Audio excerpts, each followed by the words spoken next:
Thank you for coming to my YouTube channel. This is Pastor Frank DiMora. Today is the 12th of September. If you want a free copy of my documentary on Bible prophecy and current events called The Last Chronicles of Planet Earth, go to my website, endtimesresearchministry.com or BibleProphecyMan.com. And when you're there, scroll down and under either the news that I posted or the video that I posted, you'll see a link to the book.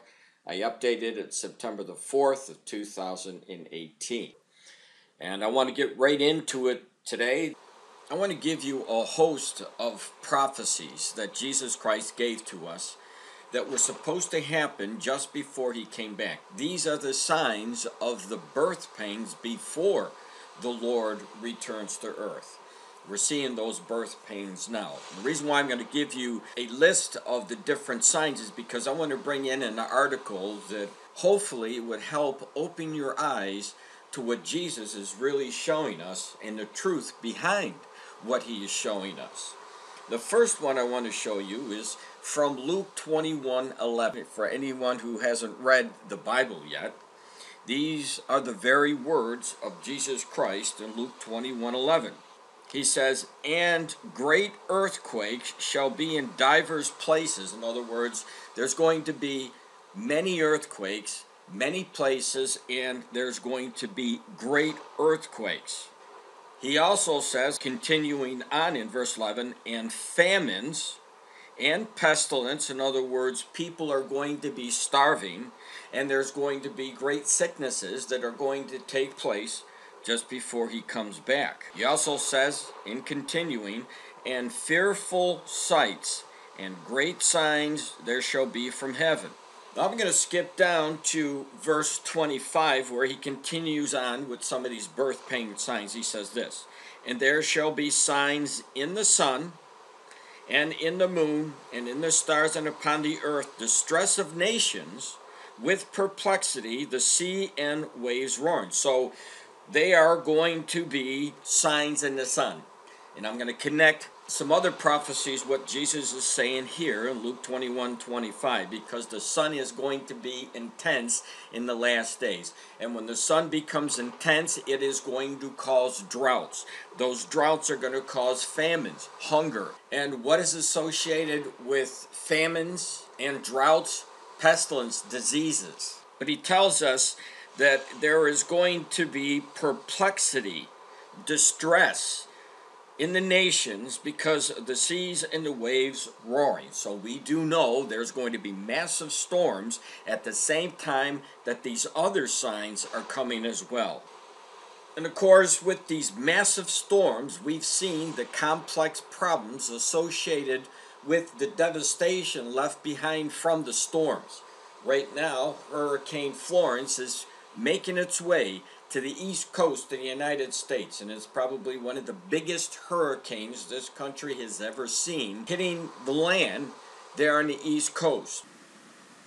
Increasing threat of Hurricane Florence. It continues to churn along out there in the ocean. It is a Category 4 storm right now on a crash course towards the Carolinas, where millions are being urged to leave. A catastrophic flooding expected all along the coastline, where the decision to stay could mean the difference between life and death. And it's already caused the anguish as people are trying to flee the area, getting out of the way of Hurricane Florence. And there's no question right now, the way the seas are roaring. Now I said I was going to show you other scriptures. Revelation 16:8. There's a prophecy about the sun. The fourth angel poured out his bowl on the sun, and the sun was given power to scorch people with fire.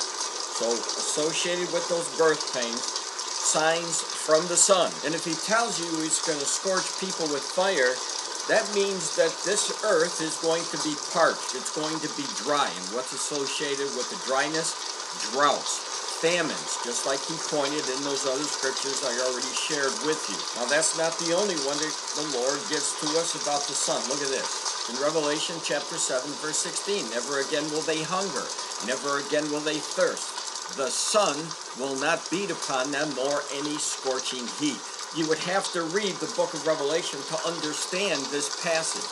But just real briefly, what he's telling us here is during the tribulation period, there is going to be people who are taken out of the tribulation. They're suffering in the tribulation, but then they're taken out. It could be that the many people who reject the mark of the beast are taken out as they become martyrs.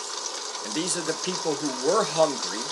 These are the people who became thirsty because of the intense heat that was scorching not only the people, but the earth. So without a question, we are supposed to watch the sun. What's happening with the sun? The intensity that the sun pours down on this earth. Now in Revelation chapter 6, verse 6, the Lord also talks about this food crisis. Let me explain.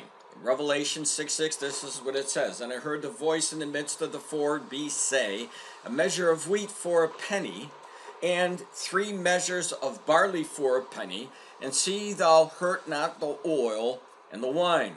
Well, we know from Revelation 6:6, there's a measurement given here. And this measurement, if you can see below here, it says a measurement is translated from the Greek word krupheles, which is a dry measure of less than a quart, or closer to a liter. A penny is used for the Latin word denarius, which was a Roman silver coin that was accepted as the equivalent of an ordinary pay for a day's wages. So when you do a study of the book of Revelation in chapter 6, you'll see that what he is doing is comparing what it's going to cost a person to be fed during the tribulation period. And if the person worked at the time that Jesus was giving us this word all day long for a small piece of bread, then you know during the tribulation period, for whatever reason, the cost of food is going to be astronomical. Is it possible all the storms and all the flooding and all the complex problems have added the burden to the food crisis, which again adds to the rest of the problems? Now take a look at this in Matthew 24:7. For nation shall rise against nation, and kingdom against kingdom, and there shall be, here we go again, the warning about the famines. And he tells us again about the pestilence and the earthquakes in diverse places. All of these things happening at the same time. Let me show you, because I've been giving a warning. On August the 22nd, I started to give you a warning. And I kept telling you almost every single day, this isn't the end of it. The earthquakes are coming. You're going to see these things happen shortly. And when I went back today, I even noticed that I left out some of these massive earthquakes that took place. When I started my warning, August the 22nd, there was a 6.2 magnitude earthquake that hit the United States. Then the following day, on August the 23rd, there was another one, 6.3. This one took place in Alaska. The next one you'll see on the 24th, and you could see it for yourself on the 25th, again on the 28th. Now look at these earthquakes. They're massive. 7.1 here that hit Peru. Another one, 7.1.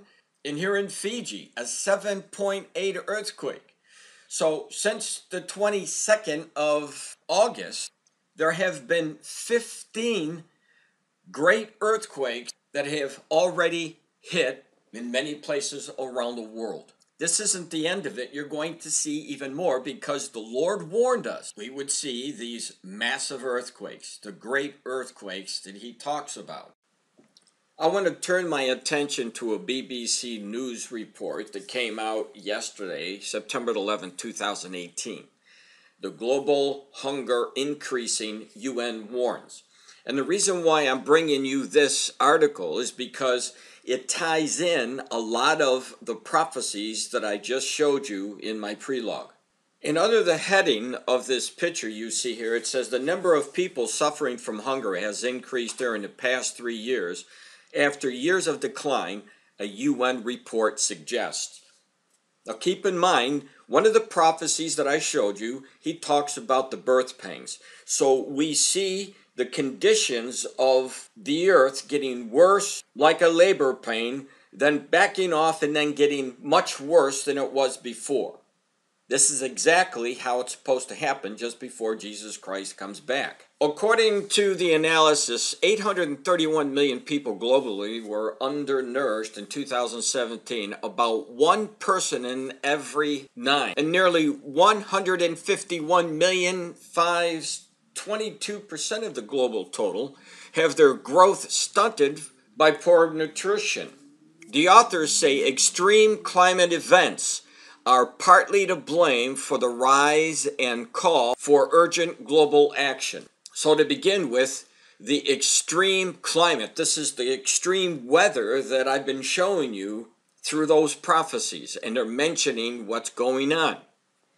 It goes on, the report, the state of food security and nutrition in the world also says difficulties accessing nutritious food is contributing to the growing problem of obesity in the world, with 1 in 8 adults, more than 672 million, being classified as obese. You're going to see how the rest of this article ties into these prophecies. Look at this.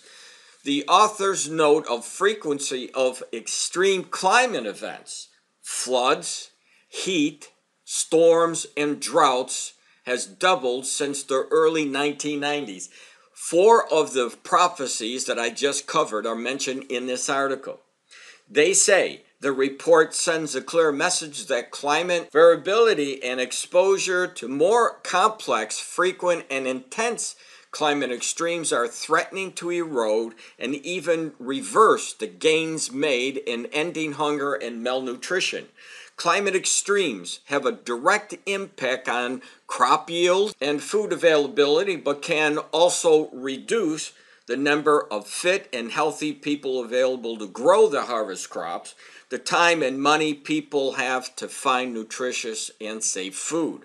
And hunger is significantly worse in countries where agriculture systems are sensitive to variations in rainfall, in temperature, and where many people depend on agriculture for their livelihoods. Before I get to the next section of this same article, let me show you what Jesus said in 24:6. And ye shall hear of wars and rumors of wars. Another one of those many signs in combination with all of the rest of the signs. Now we're back to the article. The authors say climate variability and extremes in addition to, get this, conflict and violence. That's the wars and rumors of wars which we have been seeing in this part of the world are a key driver behind the recent rises in global hunger and one of the leading causes of severe food crises. Everything the Lord pointed to. I cannot stress that enough.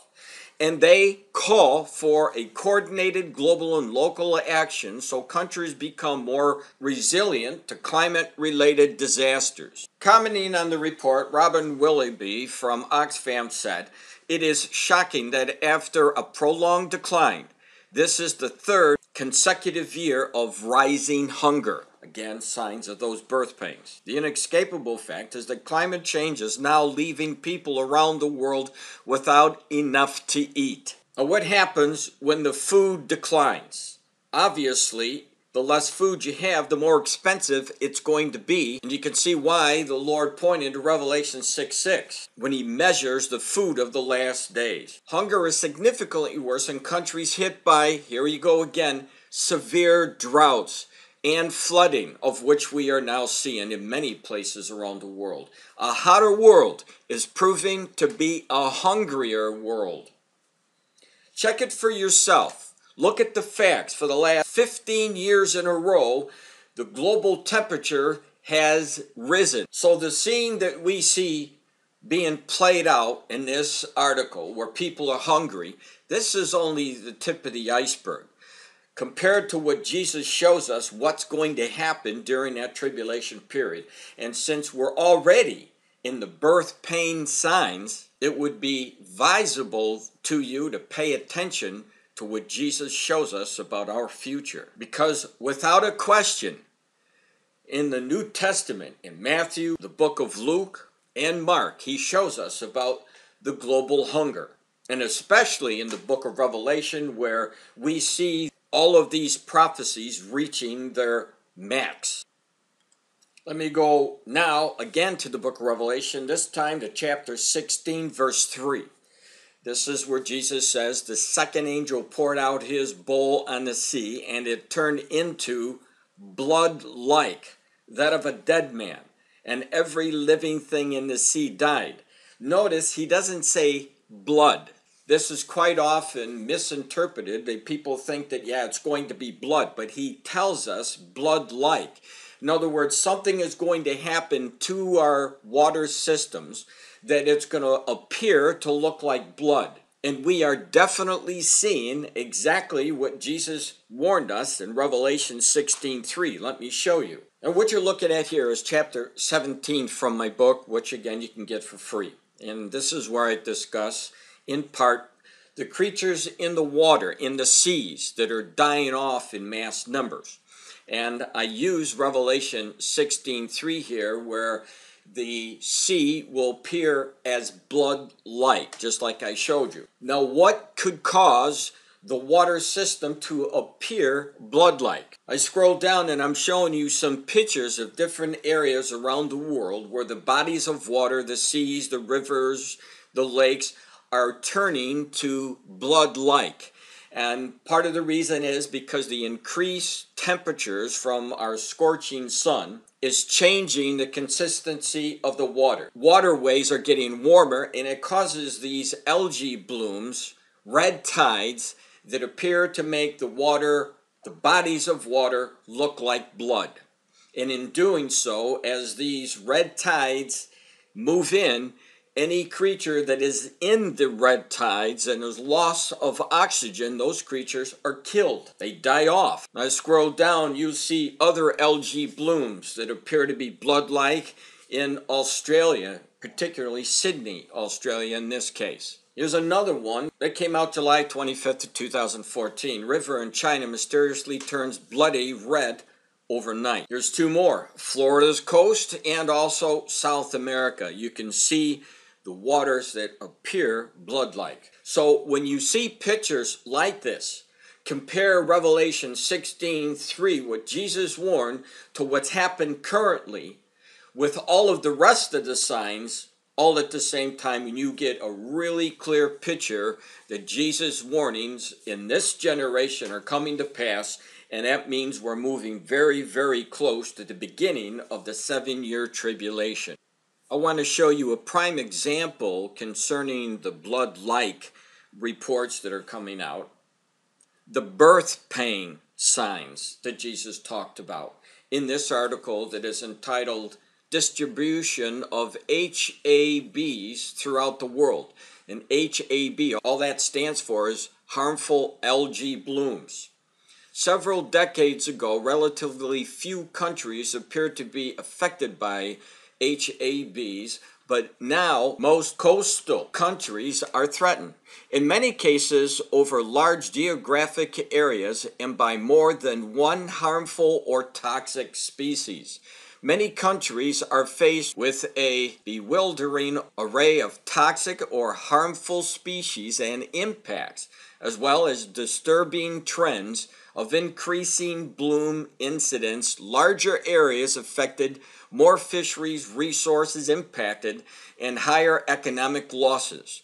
The causes behind this expansion are debated, with possible explanations ranging from natural mechanisms of species dispersal to a host of human-related phenomena such as pollution, climate shifts, increased number of observers, and transport of algae species via ship, ballast water. Now this is very interesting because what they do here is they show you a picture of 2015 of all the different areas around the world where these harmful algae blooms have occurred.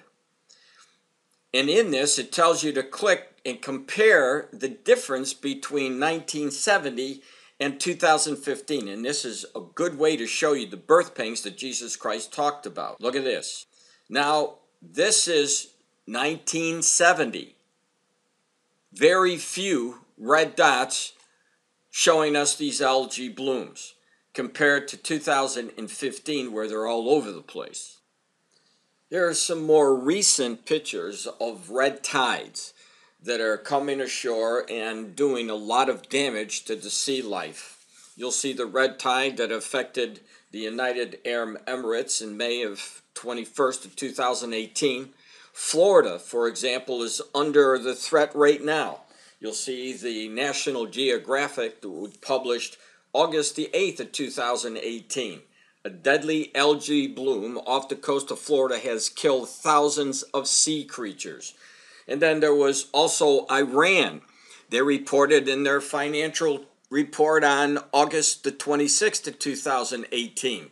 Waters overrun by red tide. In Florida, who's under attack now, they keep getting attacked. Here's a picture from February the 6th of 2016. Red tide affecting Florida back then. Keep in mind, there's also a warning in the book of Revelation where Jesus talks about he was going to punish those who destroyed the earth. We know that pollution is a major problem in many places around the world. And there are examples of waterways turning blood-like because of pollution. And you can read about this information in my book. This is the Russian River, who looks blood-like. Here's the last photo. Again, Florida. You can see how the red tide is encroaching on the beach. So there's more than enough documentation, and you're going to see a lot more of this, showing how the water systems are turning blood-like. I'm hoping that you can see how these prophecies are intermingled with each other. One problem affects another. You have a red tide. It not only affects the people, because if you inhale this, you can get really sick, but it kills off the fish. And if it's killing off the fish, it's affecting the food supply. And if it's affecting the food supply, it affects the cost that you're going to be paying for fish if the fish decrease. And to bring everything together, we know that fish are dying.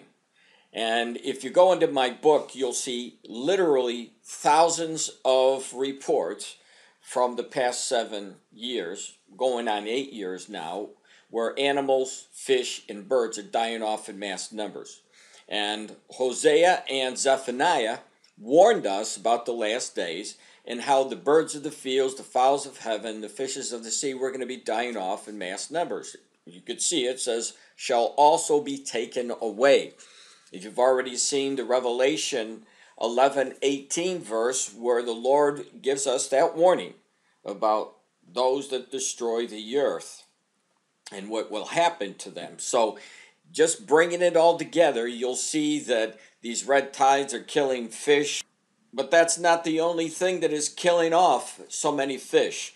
There's so many mysteries around these mass killings, and you'll see that when you read these thousands of reports of mystery deaths of the sea life. And to close it off, let me give you a news report that came out August the 18th of 2018. You'll see the headline, Understanding the Dangers Surrounding Red Tide and Toxic Algae. And this is from Jacksonville, Florida. A large portion of Florida's coastline is being invaded by what's called a red tide, which has been naturally occurring along the Gulf Coast since the 1800s, but now scientists say it's back with a vengeance. They are reporting the worst red tide in nearly a decade, again significant because of the birth pain signs. Thank you, Lauren. A large portion of Florida coastline has been invaded by what's called red tide, and we've heard a lot from many of you who want to know more about it since it's reportedly the worst outbreak in nearly a decade. Shelby Danielson joins us now to explain why red tide is so hazardous and what's causing it. We know red tide is a hot topic this summer all across Florida, and it is dangerous to humans and deadly to marine life. Well, we're digging deeper into exactly what red tide is and how it differentiates from toxic algae.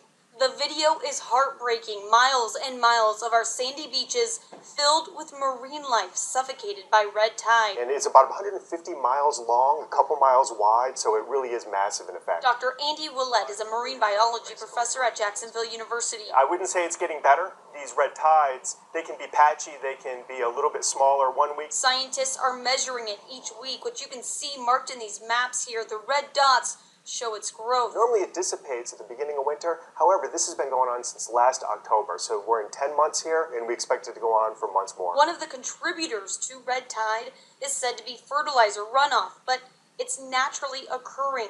While that nutrient runoff is believed to be the main cause of the toxic algae blooms we're seeing in our first coast. The cells of the red tide break open. These nerve toxins are then aerosolized into the air, and people breathe them in. While red tide and green algae are both harmful algal blooms, green algae is in fresh water like the St. Johns River and can carry different toxins with it. We know that we are having a massive direct effect on these blue-green algae populations, causing them to go through the roof and create these nasty toxic blooms.